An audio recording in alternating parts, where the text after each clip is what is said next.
Hey guys, it's Kusi. In the last episode, we found out that Warcraft Manor has 5 bosses. Got legs disguised as boots, learned the basics of the mega dungeon out of pure necessity, and figured out that tanking it's not always what it's cracked up to be. Also, I did the Blizzard Classic and cucked you guys with my vault, but this time we actually open it. Also, this episode will pretty much just be a dungeon grind, but if you want to see smart pulls, good cooldown usage, and insanely good bursting management, this is the wrong video for you. But first, we have to celebrate. Because after releasing the latest video, we surpassed a milestone on this channel which I never thought will happen in the first place. And because I was in such disbelief, I was ready to share this little passion project with my family, and to say that they were supportive as always is an understatement. No way! Mum! Mum! Mum! Yeah? I'm on 443 subscribers! Who gives a shit? First vault of the season, and we put in some work too. I only did LFR, hence why I only got one slot from there, but it turns out to be a banger. But I figured it would be a lot smarter to decide my pick once I've done some more raiding, considering the fact that there were 2 wings to play this week. Unfortunately, my casual getting carried strat didn't work out in the first LFR wing this week again, so I attempted my luck in the second. No set pieces, and with that I decided to head back to the vault to do the right thing. Now, one would say the smart decision here would be to get the 473 shoulders and convert that to tier, but then I don't have a set to show for. So I decided against that, picked the set chest, and made my way towards the tier set 3D printer to obtain a second piece in form of hands. But I can already hear you asking, oh Kusi, what does the Guardian 2 set do?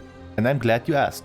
Every time I use Rage of the Sleeper, which is an offensive and a defensive cooldown, I will receive a shield, once the buff ends, that will scale with the amount of rage I use in that time. This will go up to some insane amount, and I can already hear you again asking, but Kusi, isn't that super broken? And you would be correct, but you're not. You see, the shield only absorbs 25% of my incoming damage, sort of like ignore pain on the warrior. And with that, very often it happens that the shield doesn't even get its full absorb done before it ends. To give you guys a quick idea on how the shield affects me in keys, it's pretty much this. The fact that my 4% leech do more for my survivability than my set piece is even more set than a clown without balloons. And if you now think, oh but surely this will work together with your 4 set and it will be insane, then you're not wrong if you mean insanely bad. The only cool thing about the 4 set is the extra Viagra it puts on Rage of the Sleeper to make sure it's rock hard for up to 50% of its initial duration. The damage the set causes is garbage, because if you go by the amount of absorb it does, it will be less noticeable than a midget in the kindergarten. But nonetheless, the mentioned extra seconds on Rage of the Sleeper make it a viable goal in the end, so I will stop my incel rant here and invite you to a fresh week of Mythic Plus. The affixes for this week are the following. Since Fortified was last week's burden, we got Tyrannical this week, which means that you can mostly just run through the trash. While you figure that just edging won't be enough for bosses anymore and you have to use a secret Naruto finger blast jutsu to get past. Entangling is some kind of nasty fungal infection that will break out every now and then to slow you down, while ultimately stunning you if you don't get out of time. For me, this thing is pretty much what Affix should be. It's easy to play, while some classes can even cheat it, yet it's pretty much just annoying. Bursting, our third Affix this week, is quite the opposite however. Since it's annoying to play with, annoying to handle, and some even might say that this shit alone made more healers quit the game than the introduction of male bunny boys in Final Fantasy XIV. And not only is bursting an affix healer need to deal with, you also get punished as set healer if your DPS just do not give 2 shits about your feelings. If you're one of those players that just YOLOs down mobs without showing awareness of the stacks and ultimately just flipping off your healer, do better. Our first key this week brings us back to the place we all love, and because I felt juicy, I went for a somewhat higher key right away. Naturally, you'd guess I chose this dungeon because I wanted to get the 5 boss dungeon out of the way for now, but since our goal is to farm gear and score, I'm just an unpaid hooker at this point and I'll apply to anything. Now fortunately, there's no bursting here yet, so pulling mobs is a bit more fun once you're through with all those annoying damage reduction mobs. The incoming damage from bosses however is not that noticeable, while only being 50% more, but you surely felt the difference in 30% more HP. Overall though, I'd guess that Tyrannical weeks are a bit better and easier to push. Oh, and since we're also on educational duty, be mindful that you only get 11.1 trash count once you go down those stairs into the Mommy Daddy Warcraft fight, So if you can, make sure to have enough trash, unless you want to run back and kill more. And even though this week has changed, some things don't. But what this party did get though, was not one, but 2 Balefire branches, and I can already hear every caster gamer that's still farming Breakout in tears for this. Because the last key went so smooth, I decided to step up my game and play my own key. Blackrock Hold was a dungeon I was blessed with, and it's on a 14, so you best believe we need to focus up. But quickly I got reminded that, yeah, bursting.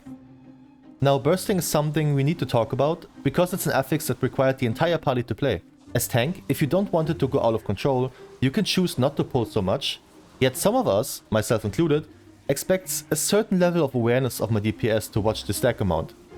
As DPS, you can make sure not to nuke everything constantly, so the dot doesn't refresh and shafts everyone, including yourself. While some DPS expect a certain level of healing. And as a healer, well, you can only prepare for it, but other than that, you kinda rely on the rest of the team. However, as a rule of thumb from playing healer myself last season, make sure to keep yourself and the tank alive. Let the rest die if necessary. Now back to the actual dungeon. This group was a joy to be with. They were funny, played it mostly clean, and even made some calls to put everyone on the same wavelength.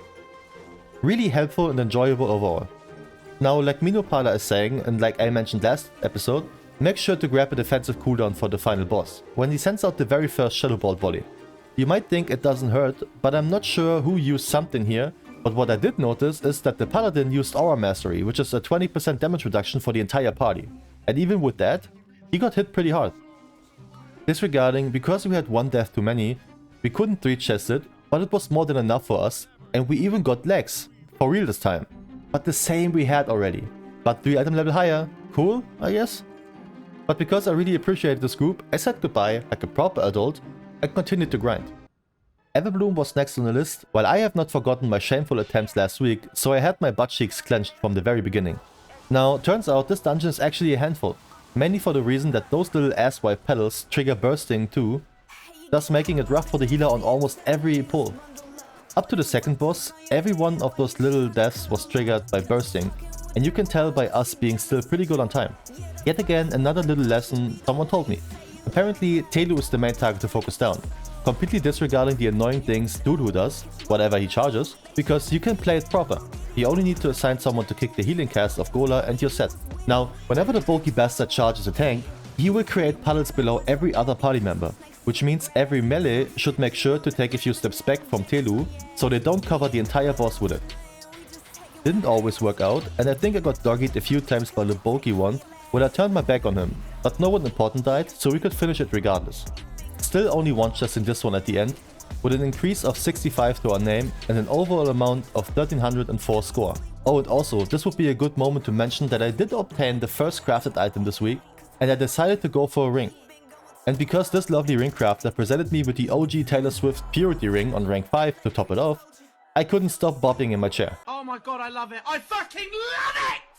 Back to the grind, Fishman Island was ready to be freed, yet this one quickly became a hassle. I don't really like to blame or shame others for the gameplay, but I would have guessed that our healer isn't a disc main by all means. Very often I've seen that he sort of panicked and didn't know what to do, which reminded me heavily to the time when I played healer, as well as this druid. And even though the first boss was no issue, the second boss proved to be a lot harder. Now, like on most newer bosses, I got no idea how to play it proper, and only wing it by looking at the mechanics. But I would guess here that you want to stack all those puddles as neatly as possible, so it's easier to keep the blobs controlled once they spawn. But in all honesty, I had my hands full with staying alive myself. This dude hits so hard and easily cracks every record on every boxing arcade in this world. So the first attempt went poorly, but the second time it was even worse, leading to a quicker separation than when I found out my ex-girlfriend ate all my Pringles. Yet, because I felt the right hook of Commander Nip Squeeze, I decided to go for another crafted item, and since I grew up in the 90s, I've been raised with a certain importance towards chains around the neck. Meet the Torque of Past Time. Not only is it a magnetic field for gold digging Discord kittens, it also comes with all the eyes in form of a rank 5 upgrade. With that puppy I felt unstoppable, so I went for yet another Throne of Tides in order to show General Scissorhands that I'm a big boy now. Get talked on, bitch.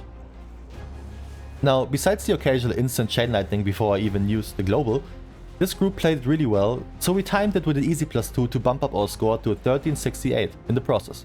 But I wasn't done here for this episode, And if you remember, we timed our 14 Black Rock code earlier by +2, and if math serves me correctly, a +16 will be to our disposal. And BlizzGod X gave us the juicer. So naturally, I was ready to put the thick and dark card ticket. Now, because of my poor camera placement, I have no idea how the second pack to the side there got pulled, but this ultimately led to our downfall. As a tank player, I'd highly ask you healer players to dispel the tank of this debuff whenever it gets more than 4 or 5 stacks, because it reduces all healing taken. We resetted it, went again, and I think this time my fat ass pulled them again.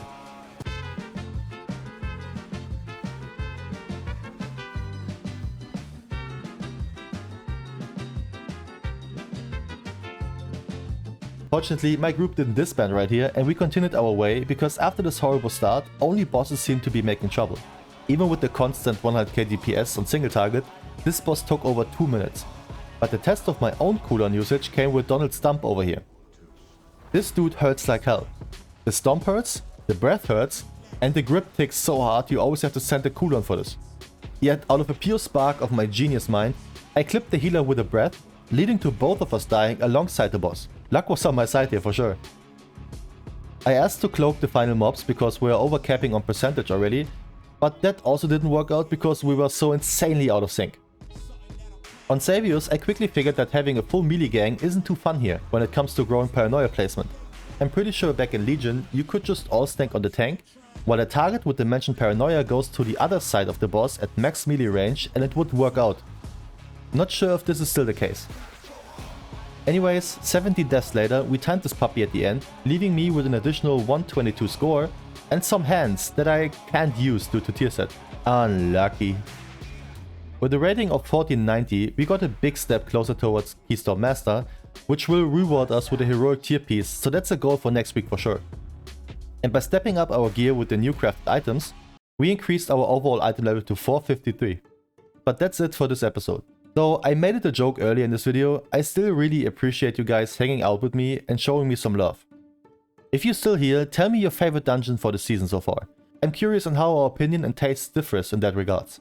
Anyways, as always, I wish you guys the most fantastic day whenever you see this, and I will catch you in the next one. Peace.